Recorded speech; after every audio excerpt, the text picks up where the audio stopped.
Alright guys, welcome back. This is Crooked Leg here with Operation Hamel 1914. This would be turn 3.6. This is the Russian or Imperial Russian turn. We are going to go ahead and start off with the needed neutral additions for the spring of 1915 that we forgot to do at the start of the game, or start of this turn. So I'm just going to point those out as I go. So we added a cruiser to Romania, then Norway also added a cruiser and a militia. We added a transport, so there's now 2 transports for the Netherlands. Over here, Spain added an infantry in Madrid. They also added a colonial infantry in Spanish Morocco. Portugal added a militia. And then I think the last one was Rio de Janeiro, which is over in Brazil, the capital of Brazil, added a militia. And I think that was it. Let me grab my tablet here, double check, but I'm pretty sure I'm naming all off. I updated before the video because I figured you guys wouldn't necessarily care to see all the updates. Yep, that's it. So those have all been added and updates are done. We will go ahead and get into our purchases, and then from there we'll do our tech rolls and our diplomacy rolls. Alright, so the Russians have $24 to spend, and that is as a result of wartime economy. So we have our free diplomacy roll that we will do, and then we also are buying 2 others. So there's $2 spent. Then we're going to buy 4 infantry, so that's another 12, so we're at $14. And then we're going to buy 2 militia, and yes, they're militia, not colonial infantry. So there's another 2 on each of those, so 12, 14, 16, 18. We're going to spend 2 and upgrade a militia, and that brings us to 20, and then we'll spend the final 4 on the camel. So that is our purchase. And actually, real quick, I'll explain what the diplomacy rolls are for. The first one is gray. We're going to do for Chile and try to back them up. The next one is going to be for Romania, and we will see if we can back them up. And then the third one will be Bulgaria. So we'll see if we can back them up. So it's 3 rolls, each at a 2. So don't know if we'll be successful on that or not, but we gotta try. So we have that. The tech roll that we have, we will try to start defense in depth. So, all right, and that I believe is on a 7 for defense in depth. Yes, defense in depth is a 7. So we'll give that a whirl and see if we can successfully get that. All right, so let's move over here and get our rolls out of the way for technology and diplomacy.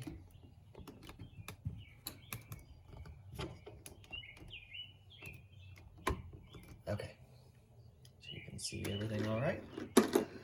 So let's start with technology. So we needed a 7 or higher for defense in depth. We got a 2. That would have been really good for diplomacy. Okay. Next, we're going to roll for Romania. So we're going to try 2 or less for Romania. We got a 9.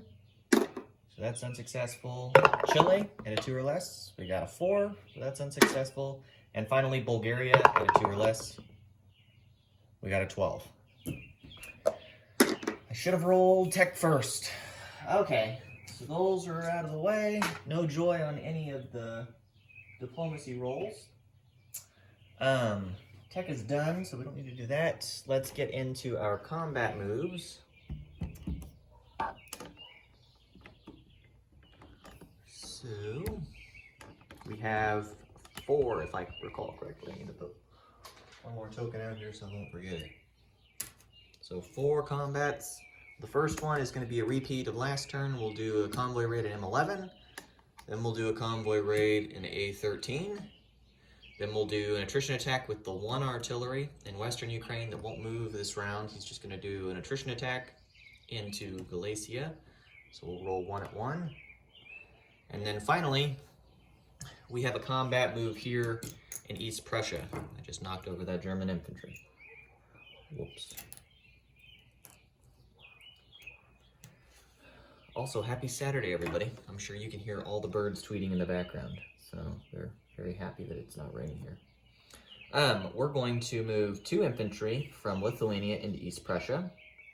We're going to move 1 infantry from Grando province into East Prussia. That makes 3 infantry.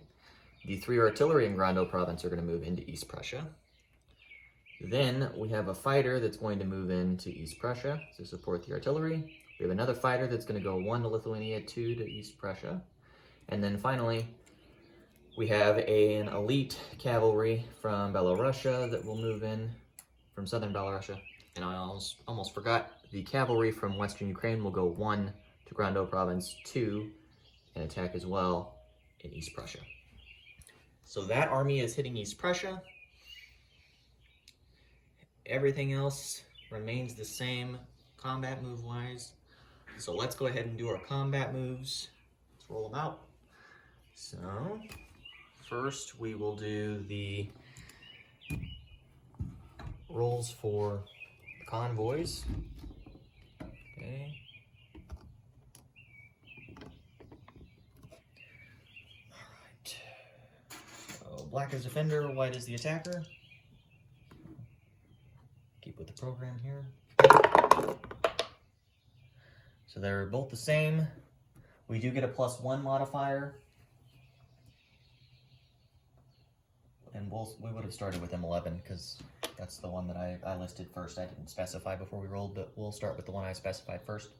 So M11, we'll just do 1 damage, which is fine because that's all we can do anyways. And it's because the coastal sub has a modifier of 1. So we got M11. So now we'll do a 13. Same modifiers. So no joy there. So that's done. Then the attrition attack with an artillery at 1 into Galicia. We got a 9, so that's unsuccessful. And then now we'll pull off the units here for East Prussia. So he'll have 5 infantry defending at 4s. We have our 3 infantry. There's no territory modifiers, so we don't have to worry about that. 1 of the infantry will be supported by an artillery, and then we will support both of the cavalry via the artillery. I need to get a sculpt for 1 of the artillery because we'll boost 2 of the artillery with the fighters. So we'll just have 1 that'll attack at a 4, the other 2 will hit at 5s. Okay.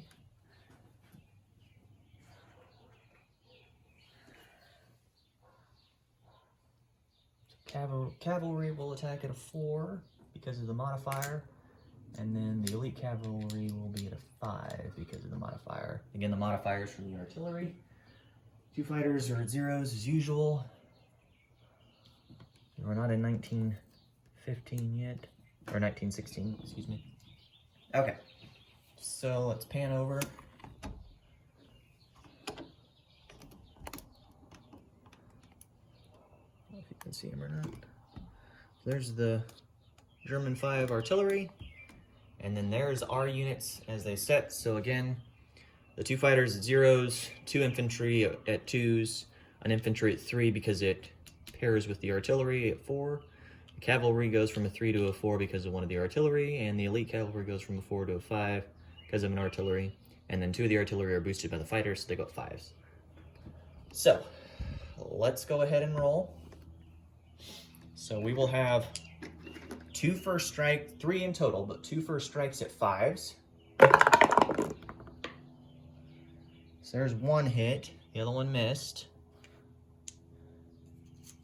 Okay. Let me just put a dice up here so you will keep track. So we're at 1 there. Then the other artillery at a 4. That's 12, so that missed. Okay. Then, so let's go ahead and move that guy off as a casualty. So he's dead. Now, our regular combat, we have 2 at 2s. There's a 2 and an 11, so we got 1. Okay, and then we have 1 at a 3. There's a 1. Well, that was some good luck there. Then we have a cavalry at a 4. It's an 11, so that missed. And then finally we have an elite cavalry at a 5. That's a 5. So we'll do 3 hits in total in the first round. And now his return fire. He's got 4 infantry to defend because he lost 1 via first strike. So 4 at 4s.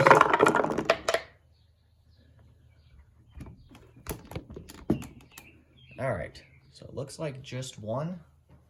So we have the 3 casualties on his side and the 1 casualty on my side.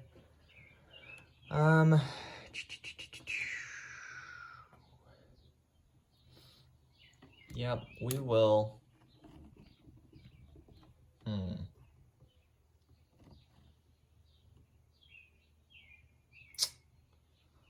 think about this. We'll take an infantry as a casualty on our side. So that's done there. And then on his side, he'll lose 3 infantry because of the casualties. So that's taken. So he'll have 1 infantry left. And we've lost our 1 infantry. Okay. So let's go back into regular combat here. So we'll have 3 at 5s. No, I'm rolling with red dice, but that's all right. Oh, those are really good hits. Boy, we're feeling the luck this morning. All right, too bad the infantry didn't roll those before on the defender side. All right, so we'll get all 3 hits there. I'm not even going to mess with rolling the other units because I don't need to worry about them retreating, and we're at overkill already. So here's the defending infantry at a 4 or less. He got a 10. So no success for him. So he'll lose the infantry.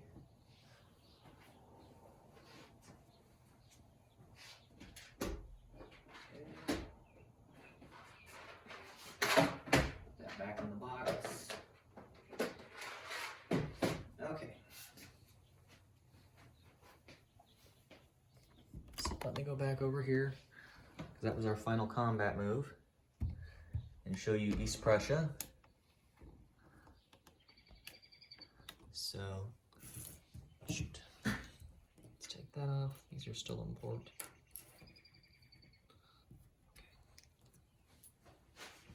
All right, let's take units off here.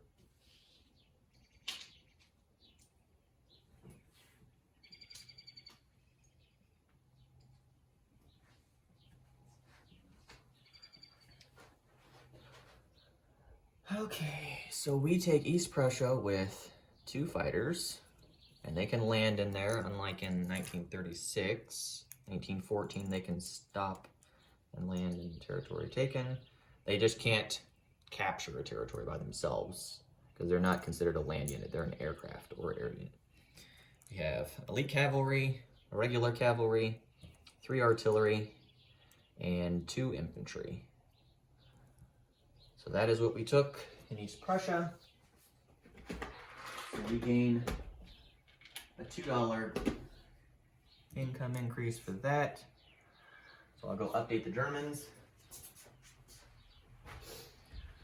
I believe that I was at 15 income before, so now I go to 17, but I might be off by $1. I'll have to check. Then the Germans go down $2. Again, I'll have to double check from the prior video where they were at. I think they were at 36, so they're down to 34, but I might be off by $1, give or take. Either which way, not super detrimental there. so that battle's done. We've done all of our combat moves. Let's do some non-combat here. We will take... Morning, Dawson. Morning, neighbor. I'll be right back, guys. All right, guys, I'm back. Sorry about that. My neighbor stopped by to visit and came up to the garage, and I wasn't gonna record the whole thing here on camera. So, anyways, at least all the dice rolls and stuff is out of the way. Non-combat, which is where we were before. And now the birds go crazy. Oh, it's a happy Saturday. Okay. So let's see. We have the 1 damage that was done here in M11. We are going to do some non-combat movement here. We're going to non-combat move the infantry from Northern Caucasia to Transcaucasia. We're going to move an infantry from Transcaucasia to Armenia. Then we're going to move the artillery from Eastern Ukraine to Western Ukraine along with the militia. Then the 2 elite cavalry are going to go 1.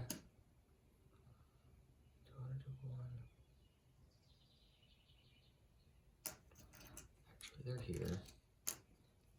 Think about this. Well, before we move those guys, we'll do our rail movement. So the factory here, or not factory, but Novosibirsk is going to rail a militia over here to the eastern front. So we'll put a militia in Grando province. Then we will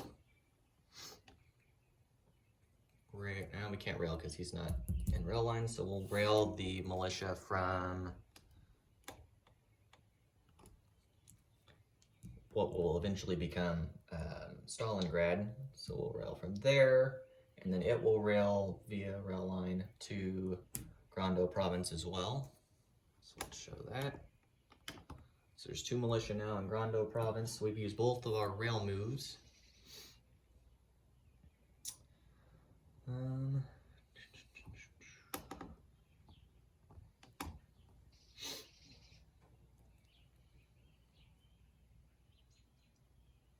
We'll go ahead and do that. We're going to send these 2 elite cavalry from Eastern Ukraine, and they're going to go 1, 2 to Northern Caucasia. So that's done. I think that's it for non-combat. It's too bad that we didn't get that all in the first video. All right. Let's do placement of units. So we're going to go back over here in the Middle East. We're going to place a camel in northern Persia, and it's adjacent to a... Actually, let me pull that up real quick on my tablet here. I think that I can place it there because it's adjacent to sand, but if I can't, then I may actually have to buy something else. So let me double check that because I don't want to do it and screw it up. General reference sheet.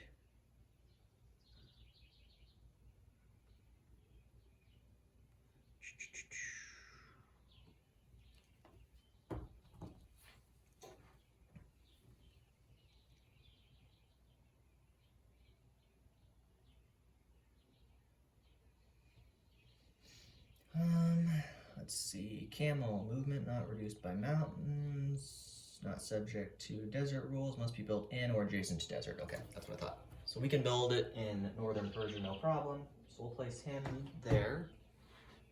Then it was pointed out that technically you either have to build a unit in a territory where there's a manpower or you upgrade if there's a manpower. You can't place a unit and upgrade in the same territory with just a single manpower, which we made mistakes. We've all done that several times in Africa and a couple of times elsewhere.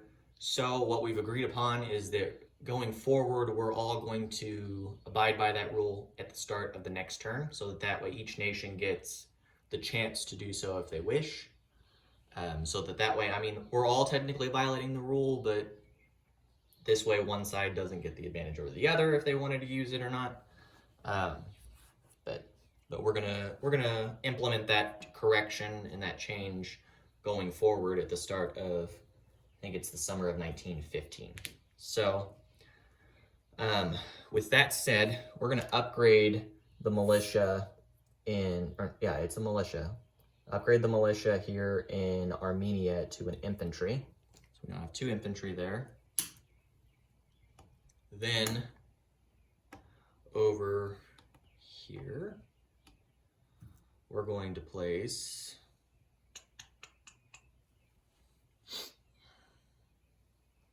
an infantry in Grando province. We'll put an infantry in Western Ukraine. Yep, you can see all that okay. So use that one up. We're going to place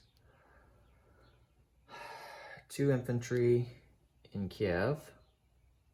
And then we'll place a militia in southern Belarusia and a militia in eastern Ukraine.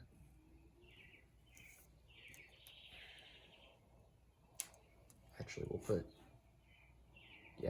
we'll do eastern Ukraine. Okay.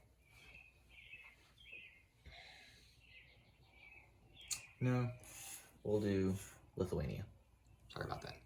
So he went to Lithuania. So 1 to Lithuania and then 1 to eastern Ukraine. So those are our 2 militia, and that's all of our units placed. We will collect, let me double check the starting reference sheet for the Russians on the income. I should have done this all earlier, but it's early and I'm being forgetful this morning. All right, Imperial Russia. Come on.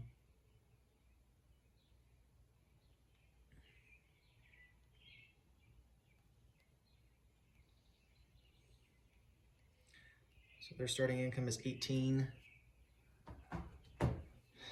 We've only lost $2 in territory. So somewhere or another, I messed up the starting income on me. So I should be back to 18.